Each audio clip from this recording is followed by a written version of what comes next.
I think she's a powerful force of good and positive energy. But you ain't no Elon. But she also brought us Dr. Oz and The Secret. We have to remember what this lady has done. She has to be held accountable. I forgive her, but I mean, cut the shit. The Secret is a particularly egregious offense. What? You don't believe? You don't believe?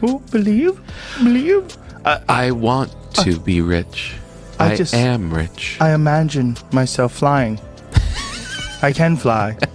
I will beat my wings until... Oprah thought she ruled the media universe until Joe Rogan and Tucker Carlson pulled up like wrecking balls in a Tea Party Forget Book Club and feel good vibes. This is pure mayhemons throwing questions like uppercuts, others grilling her like, it's a barbecue for billionaires. Is this themed of Oprah's untouchable aura? Or just the beginning of her biggest PR head shade? Either way, you won't believe what they just exposed, and Oprah definitely didn't see it coming. She's worth $3 billion. She's up there talking about all the racism she encountered. But okay, so Oprah Winfrey is American, but Kamala Harris, Jamaicans are not Americans, A. B, not oppressed in any sense. They're actually very successful in the United States. Caribbeans in general, I think, make more than native-born whites. They're successful, they're entrepreneurial. They're not part of the history of racism and slavery in the United States, just the opposite. They just showed up here. So, like, this is ridiculous. Oprah was never just a talk show host. Onosh was a spiritual guide, a diet guru, a billionaire cheerleader, and at some point the unofficial therapist.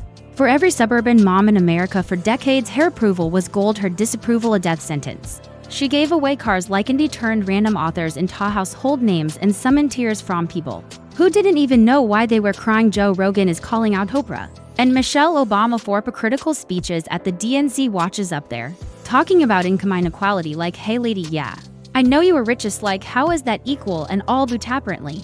The glitter is fading slowly, painfully, and in true cosmic irony, the wrecking balls come in the form of 12 wildly different media machines. Joe Diamtan deadlifts, Rogan and Tucker bow, Tease Revenge Carlson. They didn't team up, they didn't even acknowledge each other, but somehow they both wound up in the same metaphorical demolition zone. Oprah's bulletproof empire is calling out Oprah and Michelle Obama for hypocritical speeches at the DNC. Watch. She's up there talking about income inequality. Like, hey, lady. Yeah, I know. You're rich as Like, how is that? Let's start with Joe. He's the patron saint of skeptical bros everywhere. An MMA commentator turned podcasting emperor, who casual interviews astrophysicists, hundreds conspiracy theorists, and gym rats with equal enthusiasm. And then one day Oprah's name gets tossed into the mix, not because of an interview, not because she said something outrageous, just because Joe's nonsense radar wasting ling bro. Time Oprah had that lady on, his face bit off by the chimp. Stay there. And she showed her face on TV. Oh, yeah. Miraculously, she survived just the unimaginable. Her name is Charla Nash. Charla almost always covers her face with the hat and scarf. She wears it, she says, because she doesn't want to scare people. The lady was wearing a veil over her face, like, let's see your face. Come on. She pulls the veil away. Like a Nope. What are you doing? Would you mind lifting the veil? Oh, no. So we can see. You could take the hat off. Oh, the hat comes off. Yep. Okay. Here's a woman who built her brand in authenticity, yet curated every single minute of her media presence. Like a Fortune 500 product launch, Joe sees their flags. He doesn't need a scandal, hedges smells a contradiction. You can practically hear him smirking as he unpacks her legacy like an expired protein bar labeled organic. It starts with the wellness rabbit hole. Oprah's entire public persona is drenched in the glow of self-improvement. Boot self-improvement, according to her, involves a revolving door of magic smoothies, emotional gurus, and questionable life coaches. Joe starts tugging at the threads. The miracle Deech endorsed, the spiritual fads that reek of expensive pseudoscience, and of course the very public yo-yoing between empowerment and product placement approaches. You can have it all, as long as you buy this book, subscribe to this lifestyle brand, and chant at sunrise next to a vision board made of recycled yoga mats. Joe, between his kettlebells, wings, and elk meat rants, calls it what it is. Commodified enlightenment, a glorified infomercial wearing the mask of empathy. He doesn't rage. He doesn't turn, he just laughs, that quiet knowing laugh, the kind that says, oh so, this is what we're doing now, the kind of laugh that stings more than 1,000 think pieces.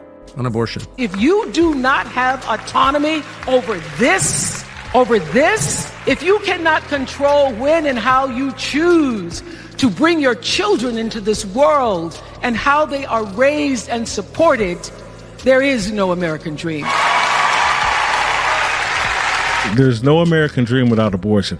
That to me sounds like a woman that's had an abortion. I don't know, but that's what it sounds like to me. Well, it's such a grotesque and crazy thing to say that clearly it's coming from. Then there's the army of experts Oprah has net over the years. Joe sees them to the ones. One went from daytime wisdom dispensers, Tozenate candidates, and pharmaceutical pick.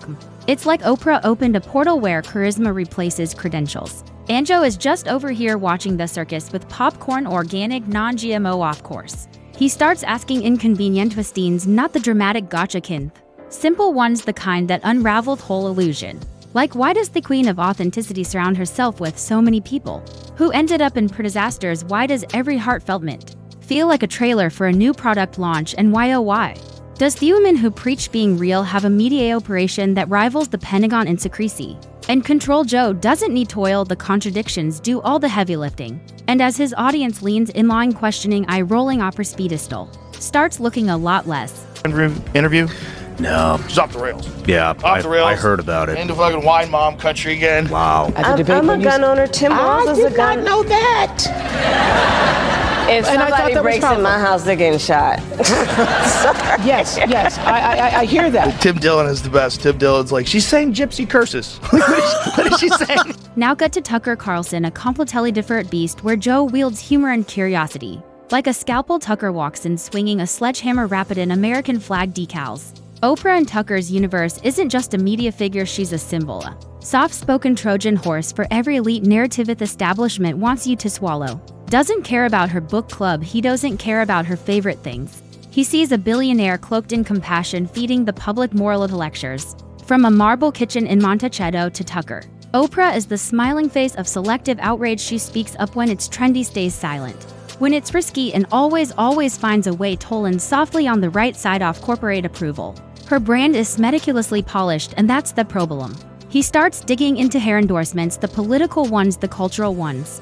The vague gestures that always seem to say a lot while risking absolutely nothing. She's got influencer, but Tucker asks what kind of influence and who benefits from it. He points out that Oprah somehow manages to be everything to everyone. Feminist icon, corporate powerhouse, spiritual girl, cultural oracle, philanthropic queen, except no one seems to question what's behind the curtain until now. Oprah, who's involved with Weight Watchers, just apologized for preaching personal accountability over the past decades. She said it's not personal accountability. We're supporting Ozempic. This is becoming, obesity is becoming something. Do you think Oprah got paid? She's highly involved with Weight Watchers. Yeah, Weight Watchers has shifted from a personal accountability organization that it's been preaching for decades and is now a prescriber of Ozempic. They've totally changed because Ozempic is a better business model because you never go off of it. This is insane. So maybe one of the reasons this is accepted, people don't see it, is totally crazy. Tucker, bless his cable news heart, rips that curtain down. Like it's the climax of a reality TV season finale. He doesn't care about the cozy interviews or soft focus lighting. He sees the game, a billionaire pretending to be your life coach while controlling a media empire that shapes the national mood like clay. While Joe is calling out contradictions, Duke is screaming about control. Joe is chuckling at wellness scams. Tucker is practically frothing at the idea that Oprah gets to mold public consciousness while pretending to be just like us. And here's the magic: neither of them needs support to respond. She's not invited. Shadow doesn't show up. They're not talking to her. They're talking about her, talking through her, even because at this point she's no longer a person.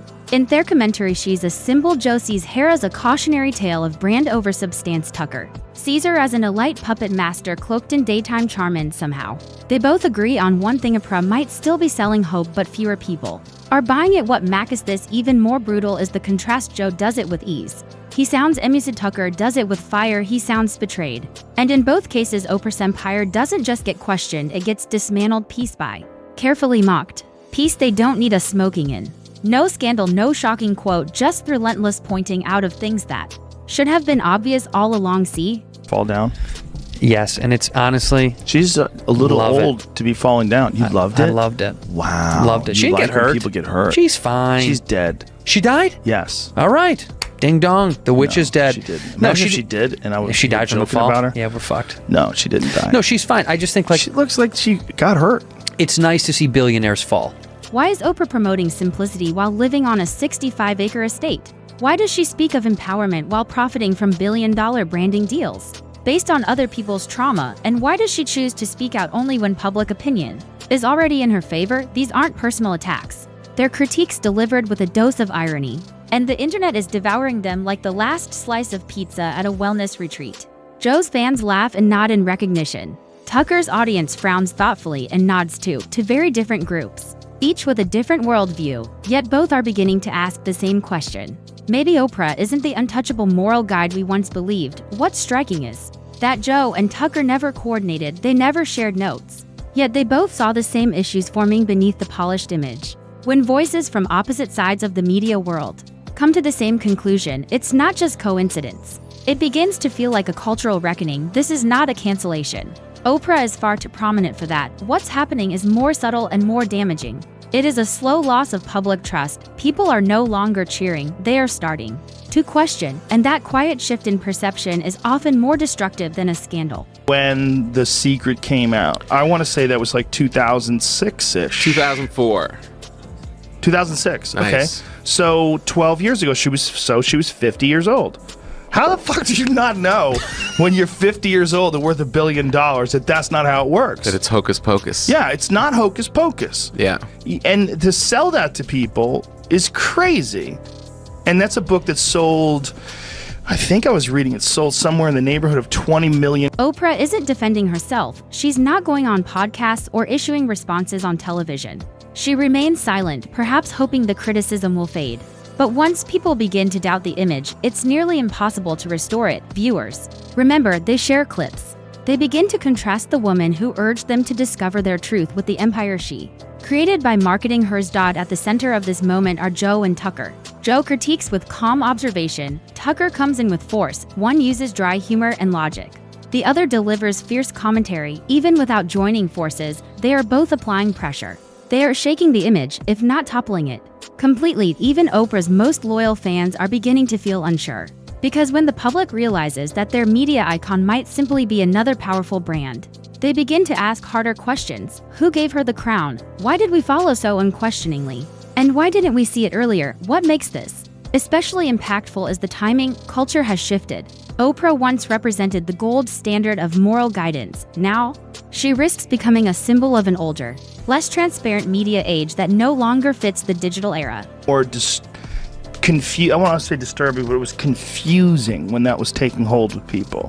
When I had friends that were telling me that The Secret is real and that they imagined they were going to fulfill these childhood dreams that they had about whatever, being a fucking astronaut, whatever it would be. There's a couple people that I knew that were trying to tell me that The Secret was going to be the thing and that they had a vision board and they had photographs, they put pictures up of the things that they wanted, like them in front of large crowds and shit. And I'm like, oh boy. Them in front of large crowds. This is so not how it works. Yeah. Joe Rogan isn't angry. He cruises along in his unique style, calling out contradictions between bites of elk meat and sips of protein shakes. He doesn't raise his voice. He doesn't need to. The inconsistencies are obvious. Oprah promotes mindfulness while selling a trauma-themed docuseries, complete with yoga mats and lavender candles. Joe analyzes it like he's reading the ingredients on a shady supplement label. He cuts through the wellness haze, expensive water charged by moonlight, spiritual guides with publicists, a media empire built on self-help books that always seem to suggest the same thing. You are broken unless you buy the solution being offered. Oprah's original audience, the loyal daytime viewers who once felt seen and supported, are starting to feel uneasy, not in a scandalous way. More like realizing the person who gave you advice was also selling the tissues you cried into. Without saying it directly, Joe reveals the transformation. The woman who once stood for raw honesty is now surrounded by brand deals, slogans, and curated vulnerability. It's not malicious, it's just painfully obvious. Then comes Tucker Carlson, taking aim from a completely different angle. He isn't focused on green smoothies or personal transformation. He is watching the deeper strategy. Powered politics, influence. Oprah, in his eyes, is not just a media figure, she is a gatekeeper. A polished icon who shifts public opinion with a single tearful speech or subtle disapproval. Tucker is not accusing her of corruption, he is pointing to the structure she represents. She embodies soft power, the kind that appears inspiring while guiding thought. It presents wealth as virtue and moralizes from a place of privilege. To him, Oprah has become a representative of the elite class.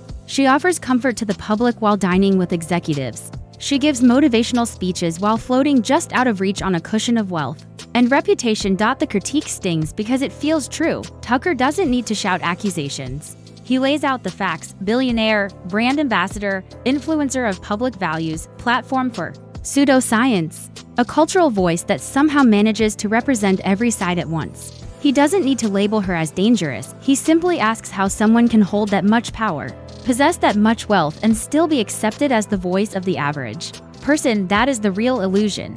Turning privilege into relatability and selling both as inspiration. The audiences aren't outraged.